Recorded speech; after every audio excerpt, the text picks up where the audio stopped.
Hello, hello, hola, hola. Bienvenidos. Welcome, welcome to Lima, Peru once again. Amigos, amigas, it is such a pleasure to have you in today's occasion here in my house, in my home. I'm very happy that today's position of our screen is the way it should be. In other occasions, I was not able to position myself in horizontal form, so it was always in vertical. I'm so happy because the experience is much better. Hola, hola, hello, amigos. Let me say hi to the people joining today. Hola, amigos. Hola, hola. Bienvenidos. And once again, thanks a lot for joining and for your interest in Peruvian culture. Let me just turn the camera for a moment towards me. So, hola, hello, hello. My name is Vanessa. I am your Lima City tour guide. And thank you so much for joining. And especially thanks to my new friends joining from the platform of Together virtually. It is wonderful to be able to connect with different people from all over the world, with more friends. Hola Marilu, hola Marilyn. So as always, your questions are all welcome. Let me tell you a little bit about me. My name is Vanessa Vasquez. I've been guiding professionally in Lima, city capital of Peru, since 2006. It's been 17 years of this beautiful ride that is guiding and learning. It is a constant learning curve. Every day you learn something new. And tour guides are these never-ending students. And well, in the meantime, while I was studying for my city tours of Lima, my classic city tours of Lima, many years ago, I started to identify themes, topics that are pretty much like untold history. Like history nobody knows about, history my family didn't know about, related with my country, related with my city, related with their origins. Sometimes, I started to ask questions to professionals, and they even said, I'm sorry, I don't know. Like there's no investigations done on this topic, or at least there are no investigations that are, of general knowledge. So that's why I started to turn my in-person tours sort of like a search of the untold history of my city, the untold history of Peru. And if you love this type of stories, you are in the right place. You are in the right channel. You are talking to the right person. I am not ashamed of talking of controversial themes. Also, you can go back to my recorded events and you're going to see lots of those interesting controversial topics. So today we are going to talk about a piece of history that most Peruvians don't know about. It's not secret, right? It's not secret. It's not like, for example, I have an event also posted in YouTube about the secret Jewish immigration to Peru and the secret presence of the Jewish immigration in the colonial times, 16th, 17th, 18th century. It's amazing. I have an in-person tour also here about it. But this theme is something like we know about that, those elements, right? But we don't know their origin. Okay, so we are going to talk about the Moorish influence in Lima and in Peru, of course, because Peru is a big country. We have also regional elements and cultures and traditions, but this tradition is everywhere. So, if you have questions, please comment here. We have an interactive chat. I will be reading your questions almost right away. Sometimes it takes some few seconds to appear here in my screen, so please be patient. If I don't answer, might be because there's a delay on the messages. And also to check on that, I would like to know how you are. If you can, please send me a message right away. So anything you want me to also answer today. So in that way we can check how is the delay between the message typed and sent and me seeing the message. Well, if you're ready to begin, I am more than ready. You can give me also a thumbs up if that's, good enough for you. And well, let's start with this event. Okay, so I think we have given some minutes to our friends who maybe are, taking a little longer to join, to come. Oh, I'm so happy that I have already a group of people here with me. Okay, my friends, so we will talk about the Moorish influence in Peru. How is possible that we have Moorish influence? Moorish, is it the same to Arab, right? We're going to discuss this briefly. And also something I always try to start with is a strong, phrase that inspire us and encourage us. And today's phrase for me is our strength is our diversity. As Peruvians, we know now that we are a very diverse country. Diverse in terms of, very many different realities. We are not uniform, of course. In a way also is because of the geography of the country, but also the different immigrations. That's what makes us a very strong nation. So we're going to learn together about different words in Spanish that also I'll try to translate them in English, but I think it's very important for you to know the words in Spanish. Later probably we're going to be needing also to go back to these words. But also for future trips you do to Spain, for example, or to different part of Latin America, the Hispanic America, you will probably need to know the meaning of these words. So the words that we use in Latin America that are connected with the Arab influence, of course, not direct in the Hispanic Americas, but in Spain and also in Portugal, in the Iberic Peninsula. So the words are, for example, Morisco, Mudéjar, Mozárabe, right? So what is the meaning of these words? So Morisco refers to Muslims in Christian territory who converted to Christianity, right? So we are, of course, traveling in time to the era of the period of the reconquest of the last caliphate or territory in Spain, who was under the dominion of Arabs, right? The south of Spain, right? So we are going back to the period of the discovery of, for example, the Americas, the expulsion of the Jews from Spain. So we're going to the year 1492, right?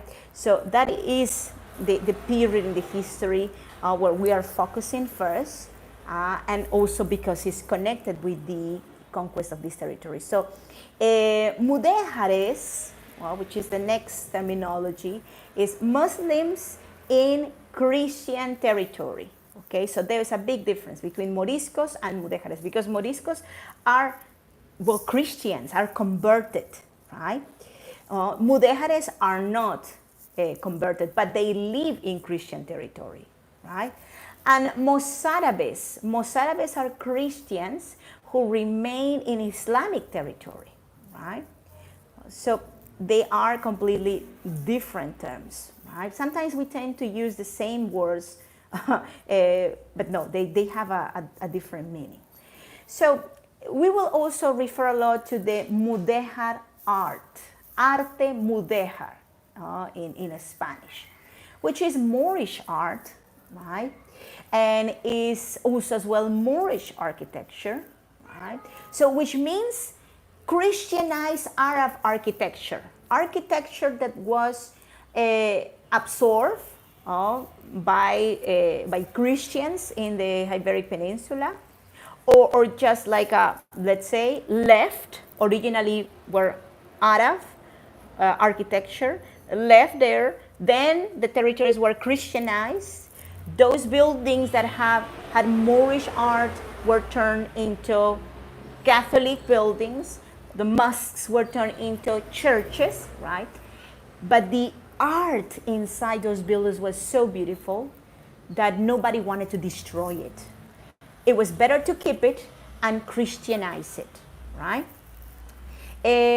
Also, the terminology mudéjar art, or mudéjar, let's say, was coined basically in the 19th century. Was created in a quite recent period.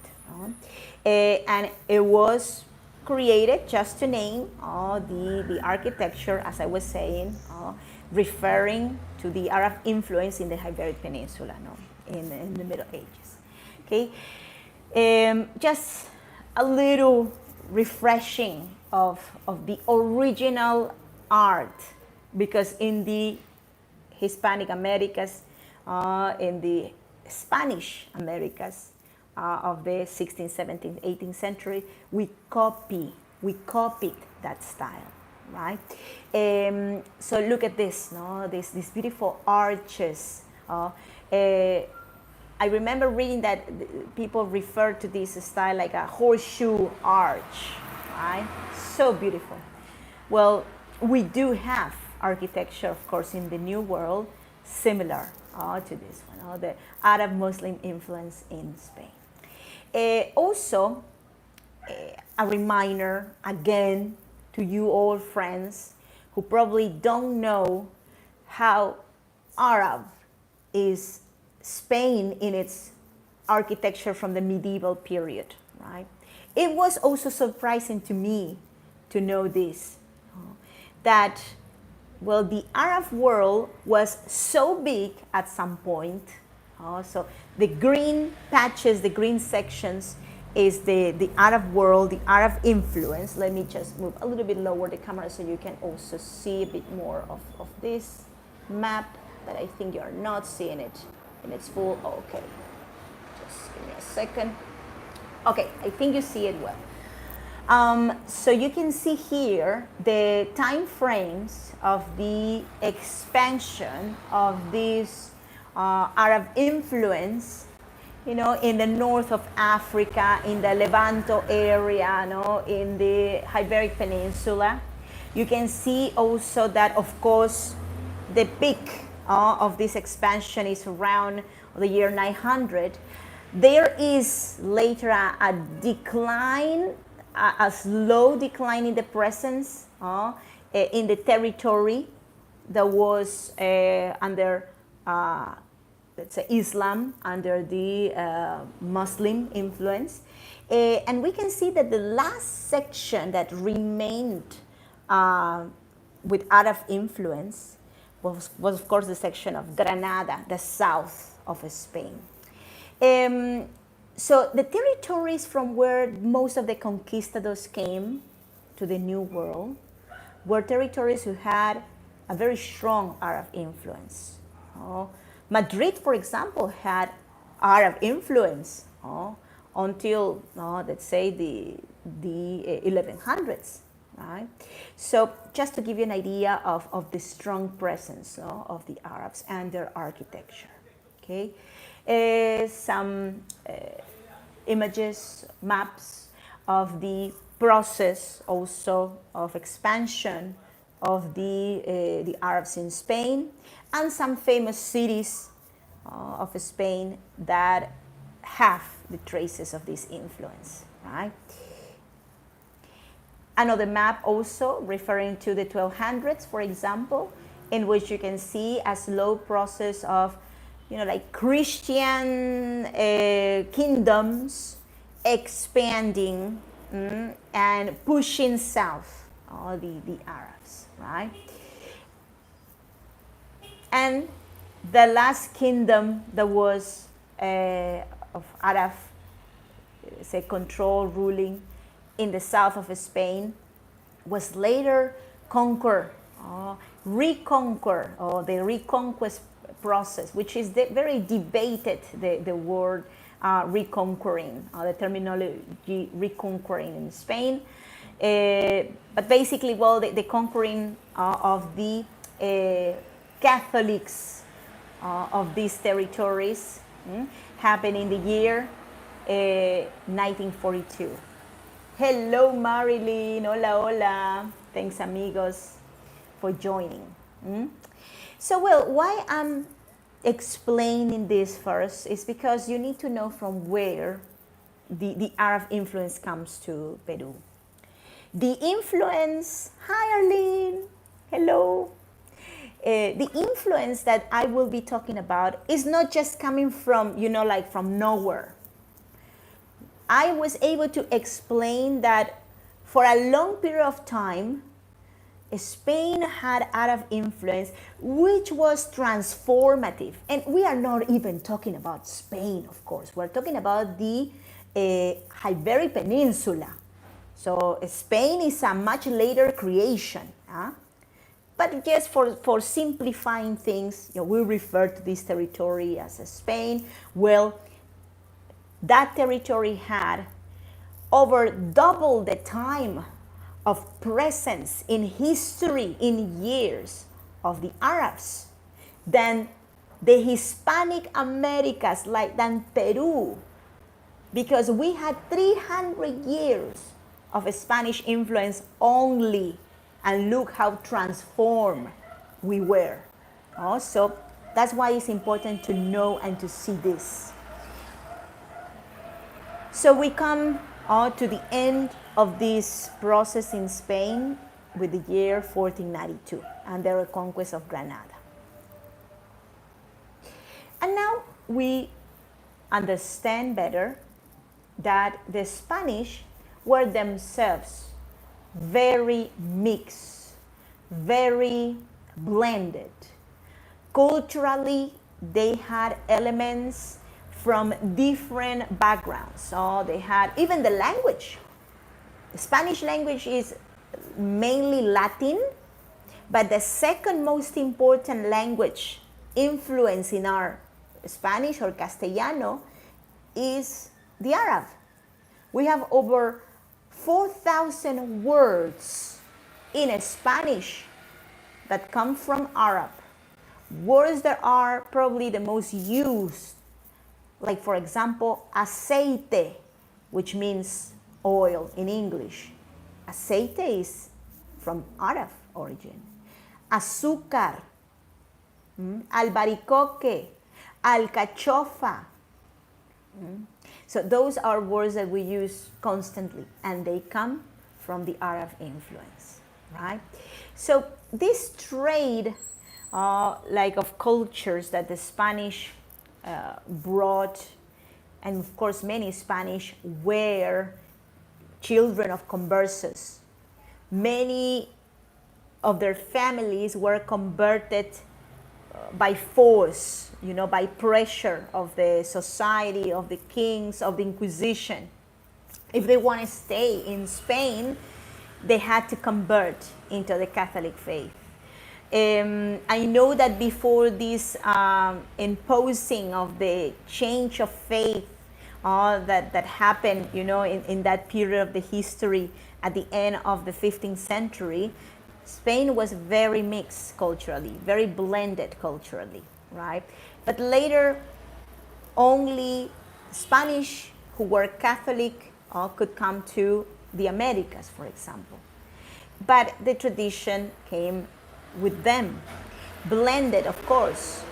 So this is what I refer to as civilian-style streets in Lima.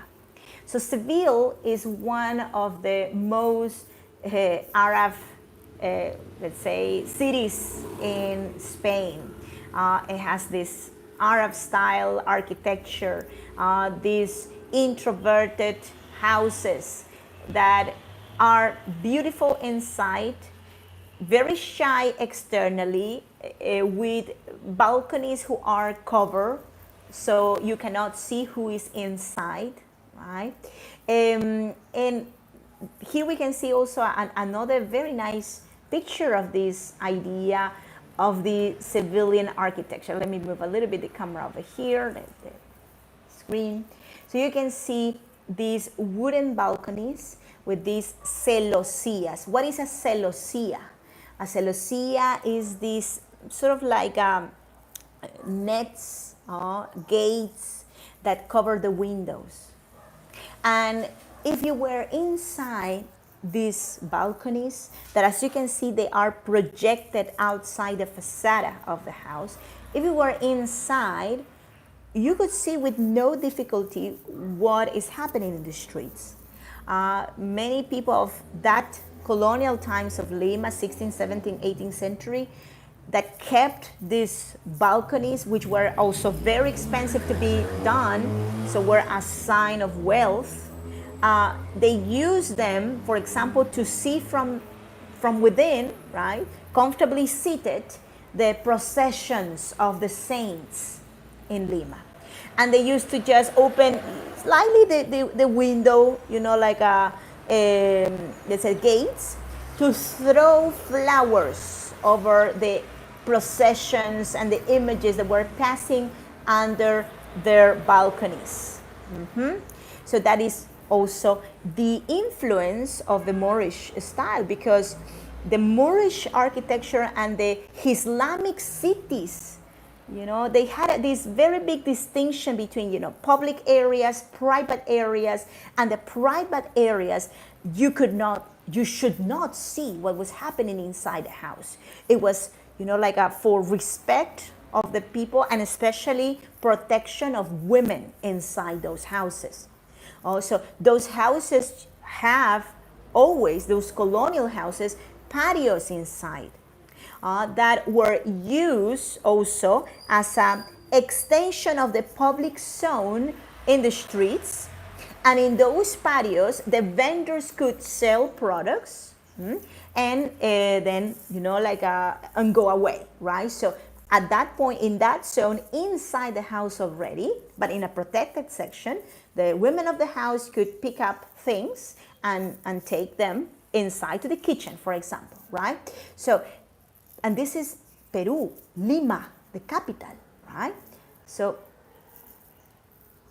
here we have another image. This is a very, very old painting, beginnings of the 20th century, and you see also the same balconies, the same style. We are not just making up something to make Lima look better. This is the way how Lima looked. And this is actually a picture of the last, let's say, streets of Lima that were intact with the original architecture that we describe as civilian influence. Because later on, in the, let's say, 1950s, 1960s, most of the historic center of Lima was destroyed to make room to modernity. So sometimes we see pictures like this one and we understand how beautiful Lima was and how Arab, in many ways, how Moorish it was, Arab and then Moorish. But well, it is not possible really to bring those buildings back. So here we have a painting. This is now a painting of the main square of Lima. This must be presumably the early 18th century.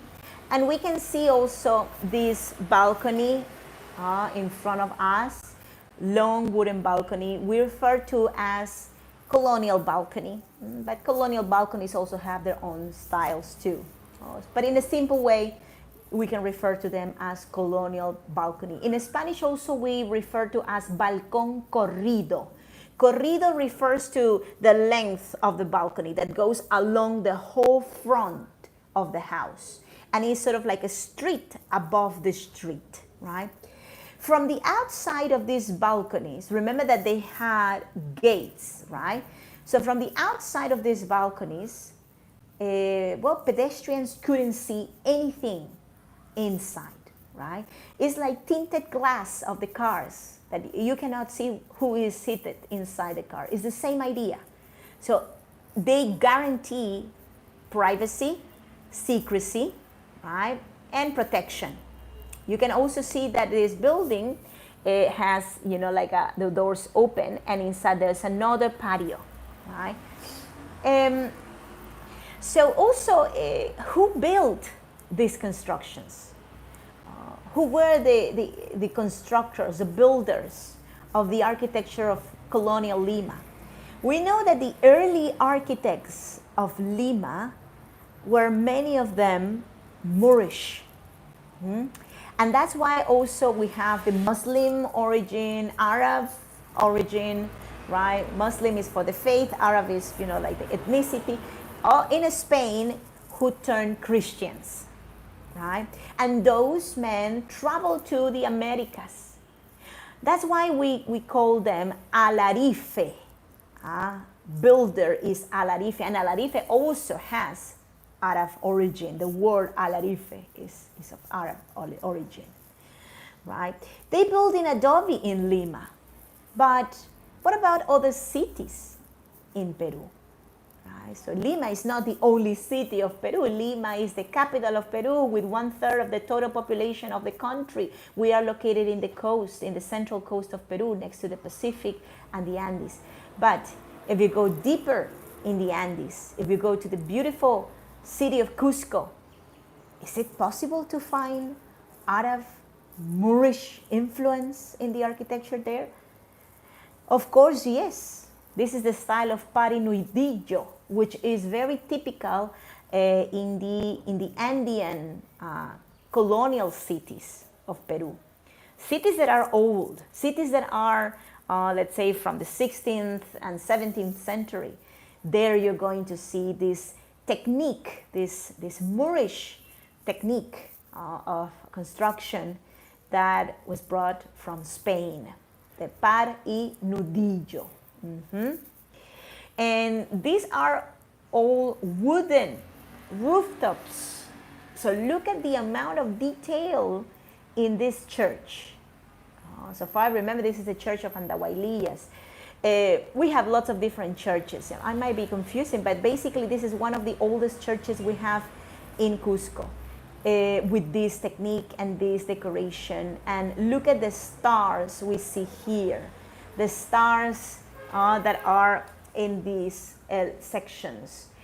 Again, the idea of the design and the decoration, and these patrons repeating. This is also Moorish. So let's also remember that the decoration of mosques, for example, it had to be of, of course it could be very, very colorful and beautiful, but it had to be respectful to the religion and the limitations of the religion in terms of reproduction of deities, reproduction of human figures, reproducing God. Muslims couldn't do that.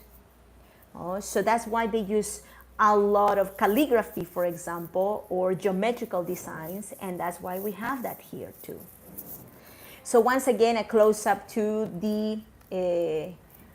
these wooden balconies, and especially how was the system to open the gates, like these windows with gates.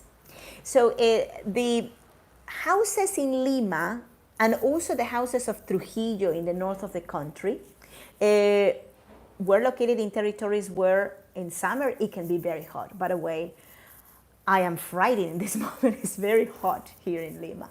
We might be around 30 degrees Celsius today. Very humid.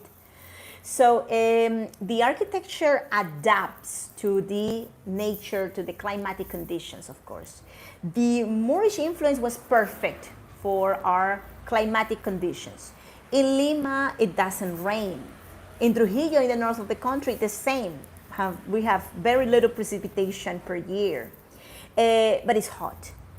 So this architecture made on mud bricks, right? And with these balconies that permitted the circulation of air inside the house constantly. The idea of these, let's say, patios, many patios inside the houses, not just one. Sometimes the houses have 3 patios consecutive, one after the other, like these central open spaces where the air could circulate also and bring freshness into the house. That was excellent. That worked fantastically for the coast of Peru, right? This is, again, Cusco. So the wooden balconies like the ones I presented of Lima, they are not the only balconies with Muslim influence, with, let's say, Moorish style, and we once again talk about the religion as well, the Muslim religion, because remember, these were buildings that had to be, protected from the view of the people outside. And that's because women who live inside those houses and remain most of the times inside the houses, they couldn't be seen without a veil. We will talk about that a little bit later. So this is another style. Ajimes, balconies in ajimes. That's a style that you will see in Cusco, sort of like in the corner, and also with gates, like in the case of this one here, right? So the patio is this open space that you see when you open the doors of the house, and it's a zone of conversation. Once the doors of the house are closed, like women can be there with no problem, protected, and we have the saguan, which is a connection. It's sort of like a corridor that connects the street outside and the patio. And those saguanes should be very, very tall. So in that way, the horses and the carriages would come here inside the houses. In the Islamic world, the fences of the houses and the walls of the houses, and also the windows that were, the connections to the external world, should be above, for example, the height of a camel. So in that way, nobody will be able to see, of course, even riding a camel inside the building. Well, here, we didn't have camels, but we had horses. The Spanish brought horses. So the height of the horses is, for example, the height of the doors, right? Because when you are riding your horse and your carriage and you want to come inside your house, you need to be able to pass across the door frame, right? And the carriage the same, right? So, here you can see some examples. I have chosen 3 examples of houses that are considered the most Moorish, the most, let's say, mudéjar of the ones of Lima. So here you can see, for example, Casa Torretagle. This house is one of the oldest houses we have in Lima. And this construction is actually from 1735. Sorry, it's a typo. It's 1735. It has this Moorish influence, which is so, so beautiful. And you can see the balconies in the exterior, very, let's say, carved with the gates that are not permitting us seeing inside. And the other picture on the left is the patio inside, the main patio inside the house. Look at those arches, those elements, which are really delicate and pretty, right? This is another house, Casa Ribagüero. Casa Ribagüero has, of course, the wooden balconies.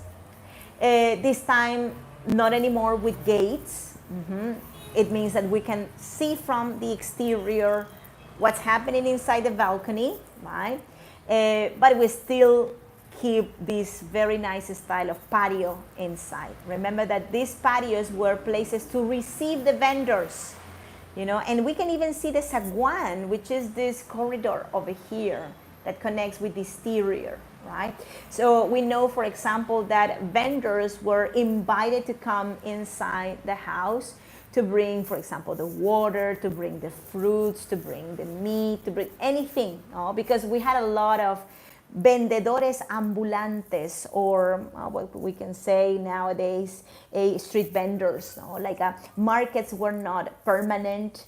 The main market was in the main square of Lima, so not everybody used to go there to do shopping. So people used to bring things to the house, right? And this is finally another example of this influence, this Moorish influence. We have Casa Osambela. Is known as the highest building, highest colonial domestic construction of Lima. It has 5 stories, counting, of course, the viewpoint of the house, which is that also very Moorish style dome that you see here in the top. And also inside this nice patio, square, perfectly square patio, with these, walkways around in the top section, right? The houses were decorated also with another Moorish element from the Arab world that was taken in the Hispanic Americas. In some cities remained for longer time. And remember, the Alarifes were the ones who built here. Like Spain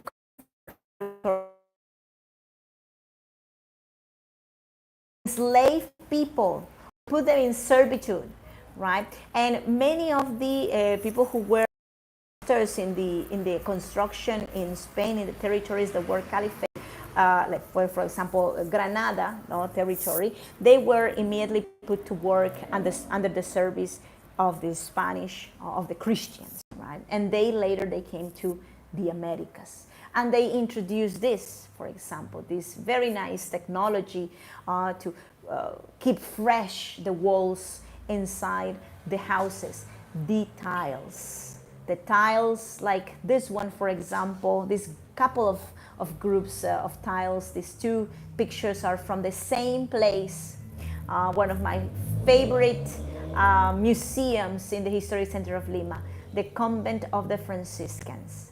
If you want to see them, you have to come to Lima and visit the amazing Convent of the Franciscan Order. The tiles you see here are tiles made in Spain. They were brought from Spain. So it was not easy to place them in the walls, right?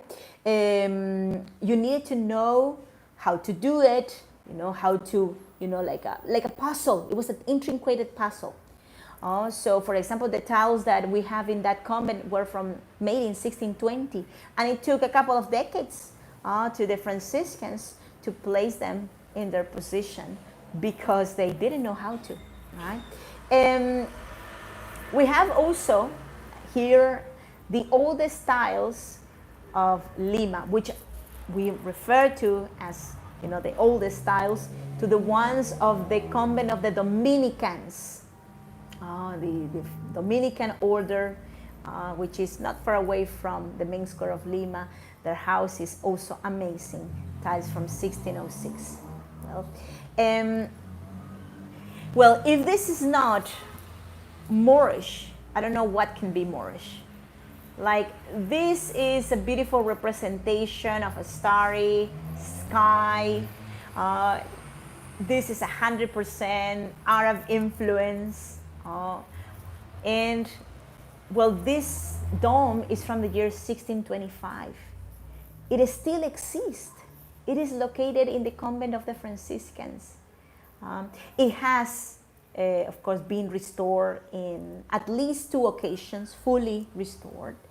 The last time it was restored was 1940, because, well, we have earthquakes. Unfortunately, earthquakes can be catastrophic, but this is, once again, the principle of the, the Islamic art, the Arab architecture, not just in the Iberian Peninsula, basically everywhere the architecture had or contemplated the, let's say, the Muslim religion, that you could not represent people, you could not represent God, you could not represent the sane man, right? So instead of that, they use calligraphy or geometrical designs, right? Arlene, I'm so happy you find it interesting. Thank you for being here. Oh, I see there's a comment of Marilyn. Well, I am also happy that you're enjoying it, Marilyn. Thank you, dear. Also, a curiosity, amigos, for the celebration of the 100th anniversary of independence of Peru, we're talking about the period between the 1921, 1924. Peru received lots of monuments and presents from all the different colonies that were located here in the country, especially in Lima. You know, like let's say the Germans gave us a clock tower. And let's say the Japanese gave us a monument dedicated to the Inca founder of the Incan dynasty, Manco Cápac. The Chinese gave us a fountain, beautiful fountain, we still have it, it's very, very pretty. The Spanish gave us this. This is also a proof of how important for the Spanish culture is their Moorish art. So this arch, this Moorish arch, Arco Mudéjar in Spanish, was originally located in the historic center of Lima. Like, for example, all the beautiful monuments and arches, gates are located in all the big cities in Europe. But unfortunately, because of the expansion of Lima, the gate had to be moved. Now it's in a park, which is very pretty. So, well, here you have it. The acceptance also of this influence. Also, some hot topics here. When we think about slaves that were introduced to the New World, we usually, think of, and of course, scholars refer to the black slaves from, Central South Africa, right? But we had also slaves that were Moors that were taken from Spain. Yes, after the Reconquest, lots of Moors or Arabs also that were rebellious against the Spanish were taken prisoners and later were sent as slaves, right, to the New World. Well, but there is a curiosity, and here you can read it, no? That most of the Arab, or let's say Moorish slaves who came to the Americas, to Peru, were women. There were no men. There is about 4 or 5 women per man in the case of the Moors who were enslaved. Well, contrary to, of course, the situation of the black slaves that were coming directly from Africa, from Angola, who were, of course, more men than women, right? So many of these women, these Moorish women, were taken as concubines of the Spanish. And that's why we have such a big culinary influence in Peru, for example, and in the Americas, of the Moorish food and Moorish tradition. Right. So this is a painting from 1843. This painting made by Juan Mauricio Rugentas. He was originally from Germany. He was a traveler who was in Peru in that year, and he came to Lima and, reflected what he saw in his paintings. This is the main square of Lima, all crowded, full of people. And who we see here, besides the Afro-Peruvian women, who we are already seeing, for example, one of the ladies over here, they are working, they are serving. We have also indigenous women. But we have, look at this group of ladies over here. You know, we have ladies that are dressed up with a veil covering their faces. So, and now that we are talking about women and their influence in their culinary, let me tell you that their influence was not just related with the food we ate, the food the Spanish ate here.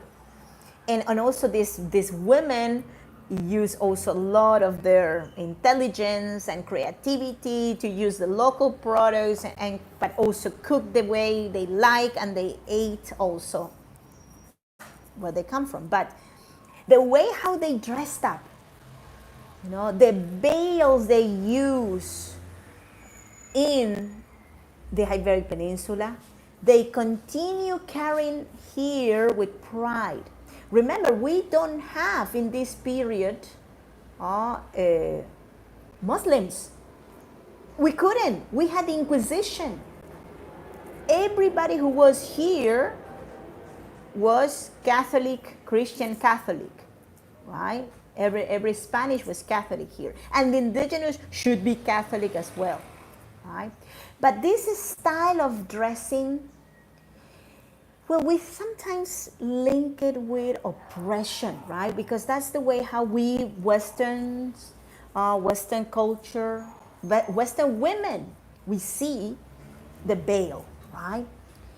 But when we go to the documents related with this fashion code of the women in the colonial times, we see none of the oppression, none of the, you know, like ideas we have associated with the use of veil. The veiled women of Lima are, in a way, also the most aggressive fighters of their freedom, fighters of, you know, like of this independency that was neglected to the women of their period. Why I say that? Let me tell you something. The use of the veil in the Americas, in Lima, was at some point forbidden by the church. So imagine how big the opposition of the veil was. Like, if men wanted to control women, you know, oppress them, and make them, you know, be inferior, like, they would like the women to use the veil. So why the church opposed in Lima, even using like punitary, like money fines, right, for those women who wanted to use the veil? Well, because, my dear amigos, the veil gave them anonymity. These women used the veil to do whatever they wanted to do in the streets of Lima. Remember that this veil was not a religious conviction, okay? When we talk about veil nowadays and women who use the hijab, for example, the niqab, they do it for, you know, their relation with God, right? So we are seeing something completely different here. We are seeing the use of the veil to cover the identity of these women. They use the veil to go out and to see their lovers. They use the veil to go out and to do something maybe that was not acceptable. Like, I don't know, seeing a friend that was forbidden by the parent. Or, as I said before, seeing someone that the family didn't want them to see, right? Or just go out and not being identified, right? Let me also check. If there is any commentary, any question, I don't know, but I cannot see the activation of the chat in this moment. So please, if you can send me again that question, dear amiga. I think I didn't see your question and I'm trying to check it, but I can. Well, these veils, let me also show you some pictures of the period of the late 19th century, which is the last period of the history of Peru, and Lima, where the veiled women, use this fashion as the everyday, let's say, dressing style, right? So in which consisted these clothes, this fashion of that time, which was, once again, a copy. It was a copy of the style that in the Hispanic Peninsula was used in the colonial period, which was also abandoned in most of Spain, with some few exceptions, which we're going to be talking about in a moment. Well, it consisted, first of all, the clothing style in this beautiful, very big, like a skirt, very big skirt, which was tied to the waist. The waist had to be seductive, little miniature, right? And also the volume of the skirt was such that, of course, women will look like an hourglass shape style always. And then the veil, covered the upper part, and they exposed just one eye, as you can see here. There's just one eye exposed, and if they want to be coquettish, and they like the men they were seeing, so they will maybe open a little bit the rest of the veil to share with the gentlemen how beautiful they were, and they will cover again their face, right? So this was all a game of seduction. Incredibly, travelers who have come to Peru in that period of our history, in the 17th, 18th, 19th century, when, like women of pretty much all ranks could use the veil. Of course, the working class women used it less because they needed to use both hands to work. So it was not something that practical. But they say, these travelers, that Limanian women were the most beautiful women. and well, maybe it's because they were the ones that showed the less, and they created more the mystery game. So they created this impression in these travelers.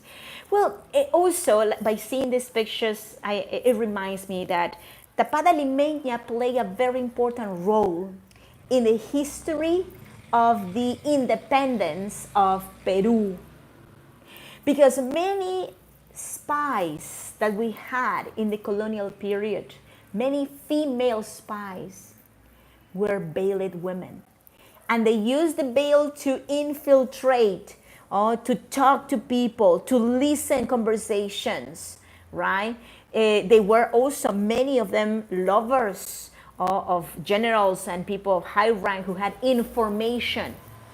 And if they wanted to share this information with the people who were fighting in the independentist side, they will go to meet them with their veils, so in that way they will not be identified, right? By the way, in the year 2021, there was a contest in Lima, which very typical in other parts of the world also, for decorating the images of veiled women, right? I am here with one of them, which still is exposed, by the way. We have lots of them exposed, which is very interesting, seeing that we love so much this style. Oh, Arlene, I'm seeing your comment also. It must be so hot in those clothes. Yes, of course, it was very hot. It was very hot. It still is very hot also. I would never use the veil just for practical reasons. But remember, they love more their freedom. And also, Limanian women, wanted to do, whatever they wanted to do. Like, women stopped using the veil when they wanted to do it. And it was when the French fashion started to knock the doors of Peru. Like, that's the time also of the Belle Epoque, right, of the Art Nouveau. This colonial style was left little by little. So no, when the men said women should not use the veil, when women said, oh, I don't want to use it anymore because I want something different. So the conquest, saya y manto. Saya is the skirt, manto is the veil, was in a way also revolutionary. In Lima, we embrace even more the figure of the tapada limeña, and they are still everywhere in the historic center of Lima. So you can see them, these tapadas, anywhere you go in the historic center if you come now to Lima. And well, just to also give you the origin of the tapada limeña, of course, that's not an Inca influence or pre-Incan influence. That's all from the Iberic Peninsula, and also not just from there. It goes really to North Africa, you know, and all the Islamic world. But there is a place in Spain, in Andalusia, Vejer de la Frontera, where women still celebrate these veils, right? And this is a picture from that location. Andalusian women of that location are very proud to dress when there's a special occasion, their veils. So, well, if you want to know more about this, please look on that site, Vejer de la Frontera.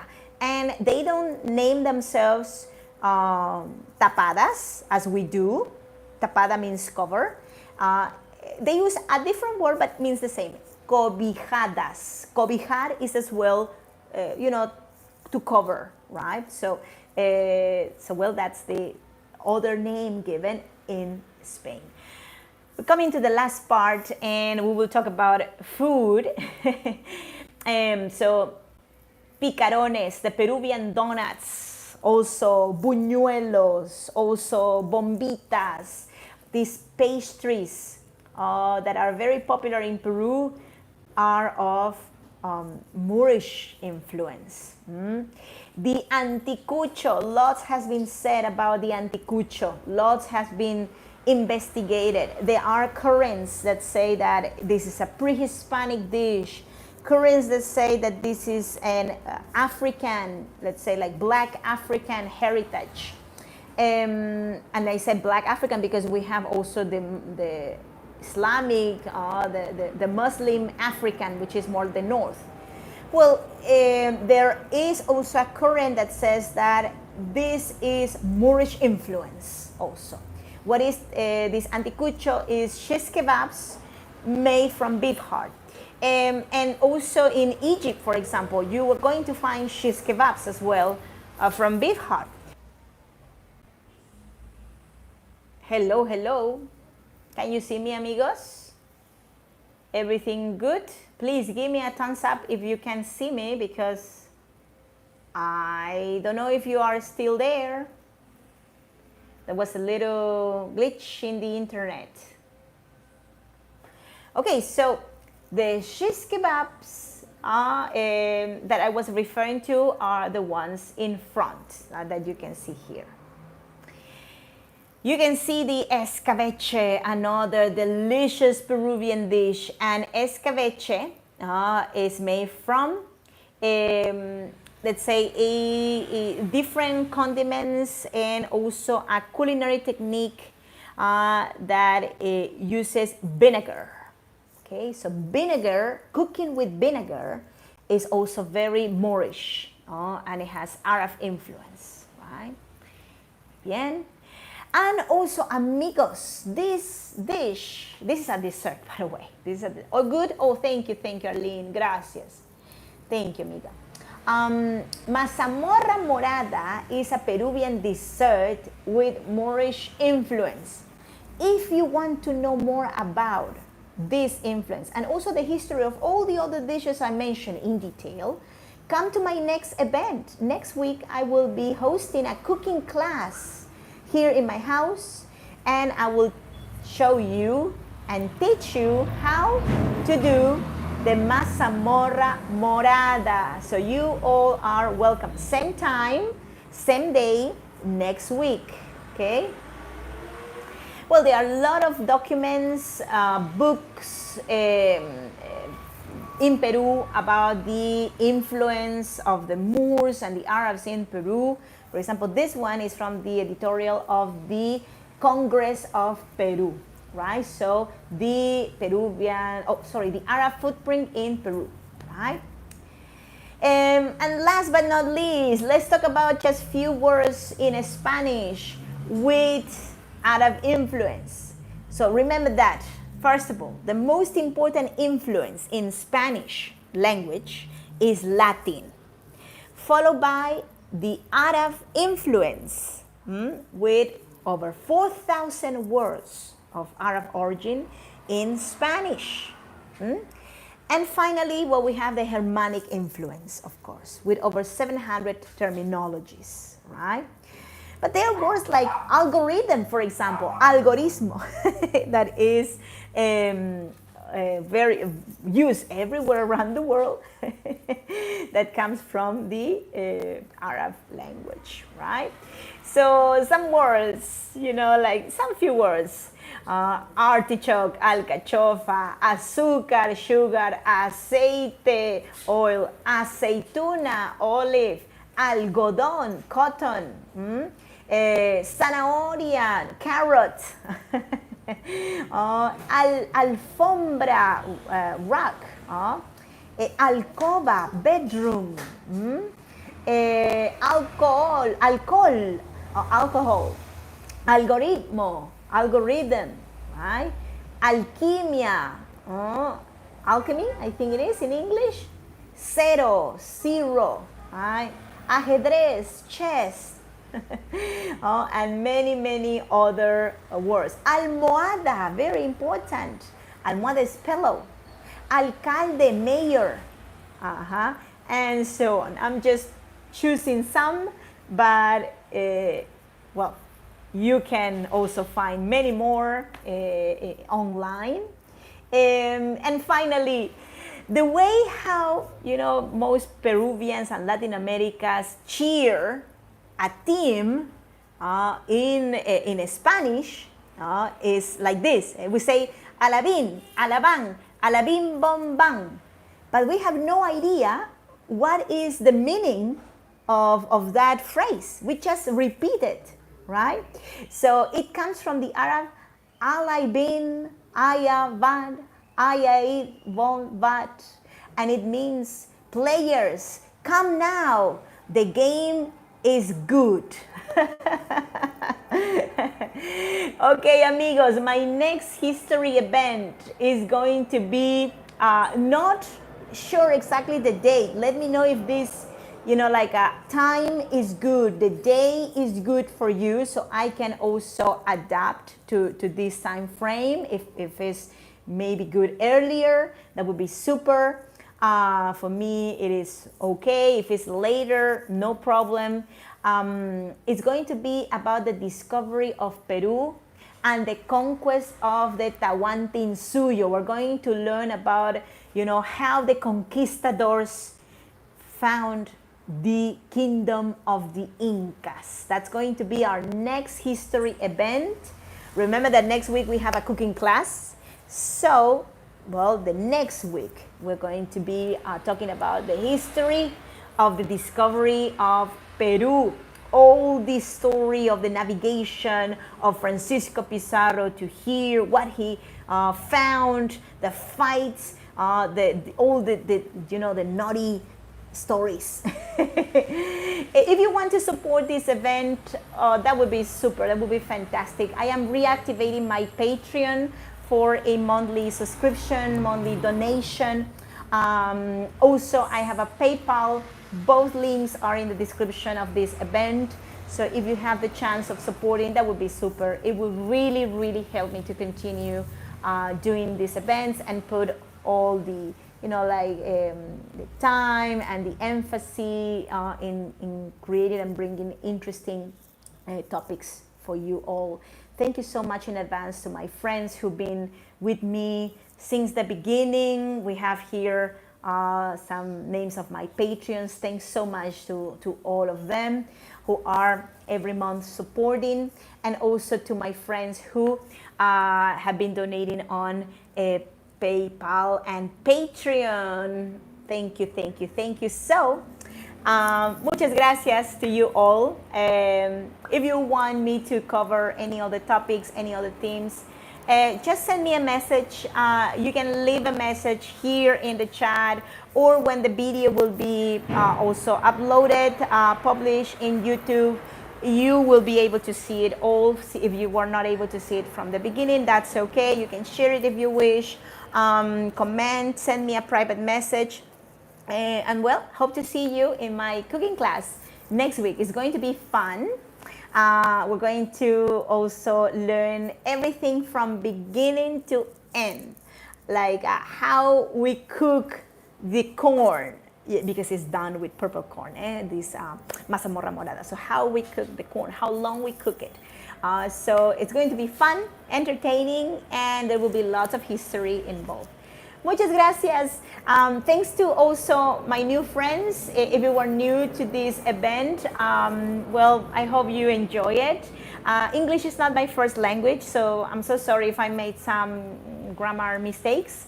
But every time I do an event, I learn new words, and well, I try to make things every time better and better. So, well, take care. Gracias, amigos. Thanks for all the beautiful messages, for the, like nice, words. And gracias, Arlene. Gracias, Marilyn, Natalie. Thank you. Thanks, amigos. Gracias, Ronnie. And well, until the next time, have a lovely rest of the day, rest of the week, and best to you all. Bye-bye. See you in my social medias. See you on Instagram, TikTok, YouTube. Take care. Bye-bye.